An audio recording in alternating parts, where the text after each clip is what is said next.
G'day, my name is Jarrad Mahon. I'm the Director and Property Specialist at Investors Edge Real Estate. And thanks for joining me this afternoon for another one in our series of buying tips. Keep emotion out of your property investing, for God's sake. Now this one's pretty dear to my heart because I deal with it almost on a daily basis from investors that are out in the market, they're calling themselves investors.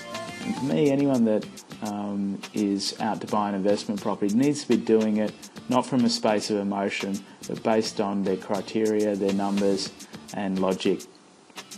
So only about half an hour ago, 15 minutes, half an hour ago, I got a call from a buyer that had come through a potential development site that I've got on the market at the moment, and his feedback to me was that they're not going to move forward on the purchase because the wife thought the property wasn't pretty enough and that it wasn't desirable enough. Their exact words were that she wouldn't live there herself, so she can't see herself buying it.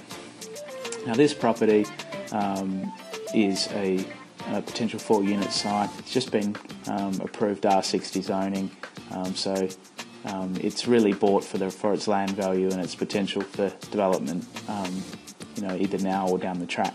And it's got a sitting tenants in the property, so you've got cash flow. It's clean, it's maintained, but it's 1970s. So I went back and asked them, not every property's for everyone. I asked them what their criteria was, and their criteria was that they wanted something with that upside to be able to subdivide, something that had a good location, close to transport and services and amenities, and so it seemed to tick all the boxes, but emotionally they were too tied into the fact that it was a bit ugly, and despite me drawing their attention to that, I don't think I'll be hearing back from them somehow. So I'm now going to work you through an approach to keep your emotions out of your investing, because you miss out on some great deals if you're emotionally tied up in things. It's also when you're emotionally tied up, that's when you overpay for stuff, and that's when you make mistakes with your investing. So before even going out into the market, establish and refine your criteria.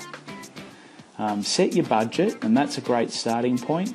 And then your budget will only allow you to purchase in specific locations, and the types of properties that you should be looking at will be determined by the strategy that you're taking. Now, if you're looking for something with development potential and to take through over the next couple of years, or to take through immediately, you don't want to be overpaying for the actual house on the property.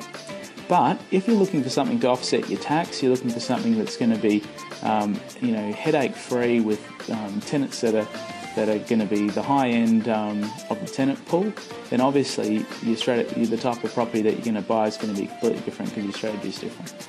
It's just two examples, but there's many other strategies you could take depending on your situation and how active or passive you want to be with your investing. So, when you've got that criteria set, hold each property up to that criteria as you look through them and refine it as you go.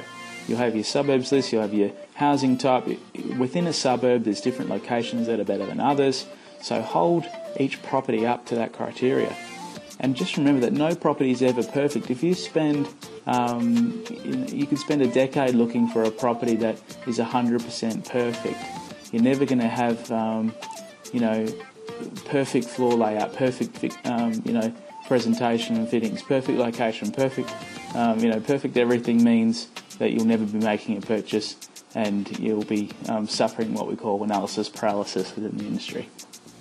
So, third point, you don't need to live in it, but you do need to know what a tenant will pay in rent to live in it. So, the mistake that the buyers this afternoon made is they were trying to place themselves living in this 1970s original condition property. All you need to be concerned about is what someone's going to pay in rent to live in it, and that number, does that stack up with your overall plan for what you can afford to hold? And that brings me to my next point. calculate your entry costs. So you should be looking at what your stamp duty is, what your loan application fees are, what your settlement agent costs are, and any other costs on the entry. And then calculate your holding costs. So what's your shortfall after tax, taking into account your rental, a vacancy period, your management fees, and then ongoing rates and insurance and council and water. So and then depending on your strategy, any improvement costs, if it needs any upfront work, if you're using an adding value strategy, you need to be very, very careful that you take into account all of those costs up front. So many investors come to me with stuff that they've purchased, asking me, what the numbers are and to help them when they've already purchased the property. It's too late by then. You need to know these costs up front.